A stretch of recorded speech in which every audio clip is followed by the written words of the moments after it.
no one have to live the way we have lived. Y es triste ver a la gente no viviendo en esas condiciones cuando supuestamente estamos en el país más rico del mundo. The time has come for a movement that's about the city but is also bigger than the city, because this is bigger than the city. This is a global crisis. The people who have been thrust into poverty who never was in poverty before. It's on the forefront, what everybody's going through nationwide. We're all different, but we're all fighting for to end poverty on different levels in different ways.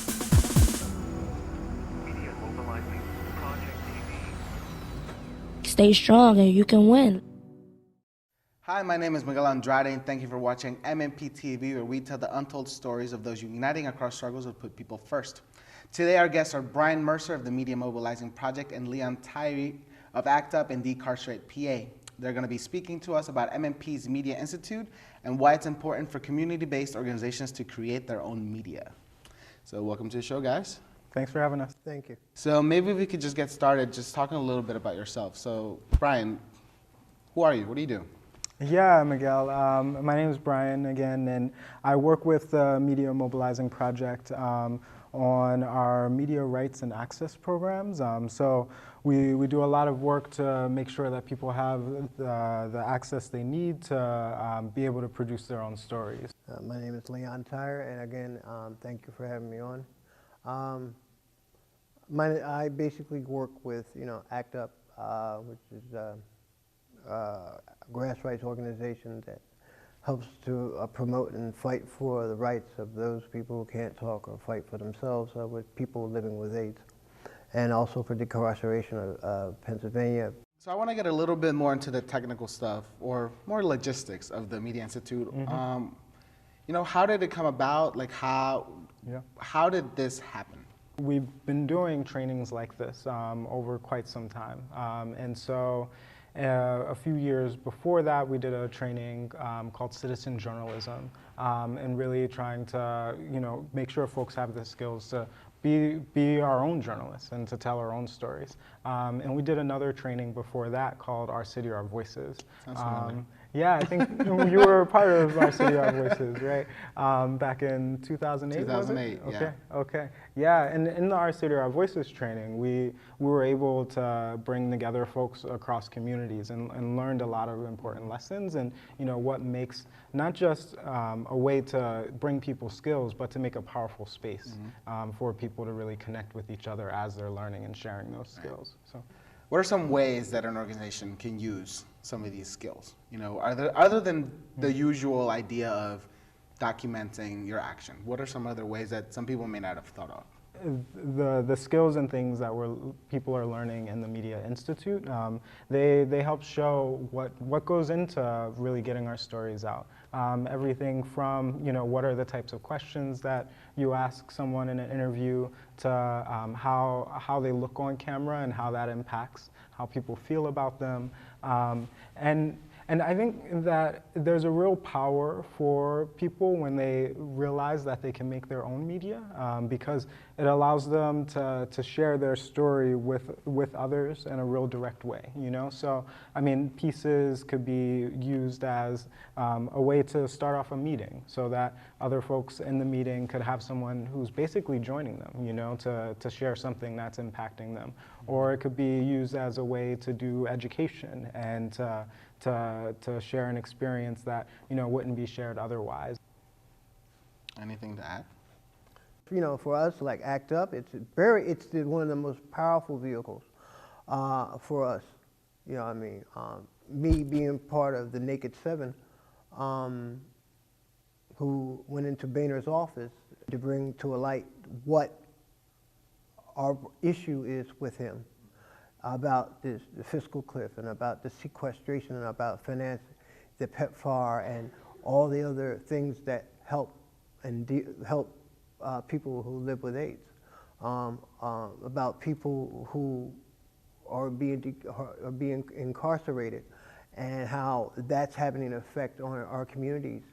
The family members of those who are incarcerated, the wrongs that are done within the prison system. There's so many, it's just unfathomable how much this is a necessity right now. Why do you feel people need to learn these skills? Why not just like to make their media? Why not just call out Channel 6, Channel 29, Channel 10? Why not just do that? I mean, they're already there. Why do I have to go out and take out a camera and film my own stuff? To put it bluntly, because all those other channels have to make their keep. In other words, they're biased. Yeah, they're going to be either pro or con one situation or another. They're either going to be politically leaning towards the left or politically leaning towards the right. You know what I mean?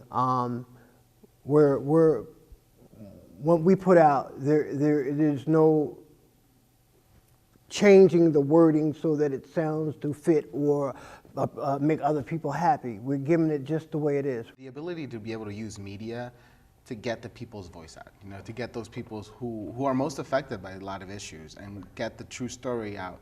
I mean, who better to hear it from than from the person that's actually going through it, right? The one infected. Right, the one affected. How can people get involved? Yeah, people can get involved in the Institute. We do it twice a year. And so we actually have the next one coming up this spring. Folks can visit our website, mediamobilizing.org, or give a call to our office and sign up for the class. All right, so right now let's watch a couple of clips from students at the actual Media Institute. I'm here to share with you some information about the proposed state budget cuts to temporary general assistance and what it means to people in this program and what it means to you. The clips you are about to see are people struggling to rebuild their lives and become productive citizens. They are just a few of thousands that will be left homeless if Governor Corbett's proposed budget cuts to general assistance are allowed to pass. Hi, my name's Don. I'm just here to talk about this welfare program that we're going to be unfortunate to may not have. I was homeless out on the streets for about 6 years due to my alcohol addiction. This program basically saved my life. And due to this program, this recovery house, the welfare situation, it's given me the opportunity to change my life, to get over the alcohol addiction, to have a roof over my head, and to be blessed with the recovery program, or otherwise I'd still be out on the streets and life would be hard. But today, this day, life is really good for me for having the benefits that I have.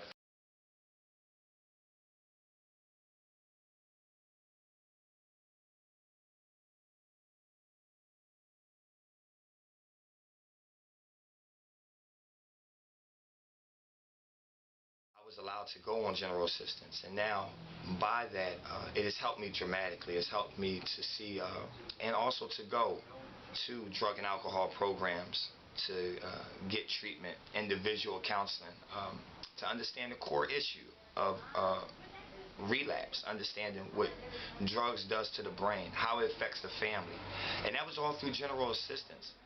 Look at the system and say, well, wait up now, here's someone that wants to do good, wants to change, and now it's being taken away from me.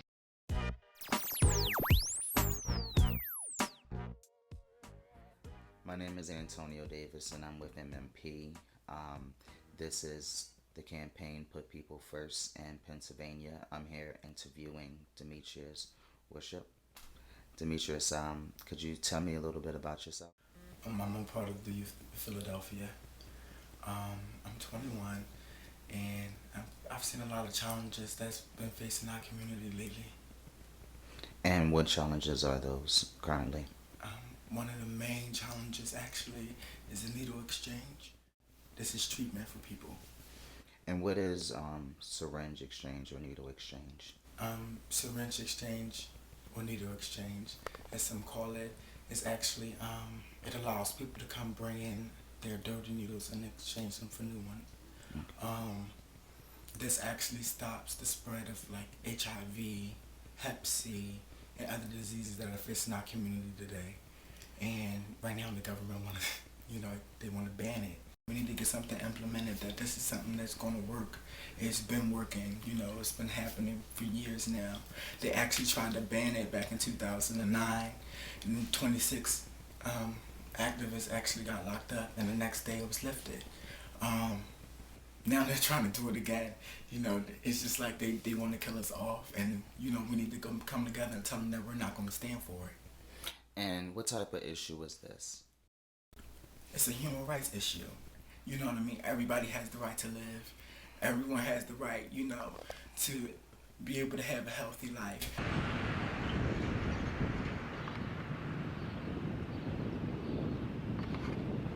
And how do you feel about the firehouse brownouts? I think it's absolutely ridiculous. They would rather put more money into making Center City look better to attract tourists than to put into firefighting and help homes, help people. You know, when I was a little kid, there was firefighters everywhere. And now look, Center City may look better, but is it any safer? No. Well, we're part of a campaign called Put People First. So I'm going to give you a flyer, and it's got a phone number on it. I hope you'll get involved. That would be awesome. We need fighters like you. Yes, yes. Because I have 2 children. I have a 4-year-old and a 1-year-old. Thanks so much. Yes, and I have smoke alarms, but with the house next door to me doesn't. That's right. At MMP, we know that the struggle to get independent and reliable media is deeply connected to the struggles for housing, education, healthcare, jobs with living wages, and for the dignity and respect that all people deserve. We all know it's going to take a movement to eliminate the structural inequality at the root of our struggles and to ensure that people are put first in our society. You can stay tuned for more episodes at MediaMobilizing.org and PhillyCam. I'm Miguel Andrade, and thank you for watching MMP TV.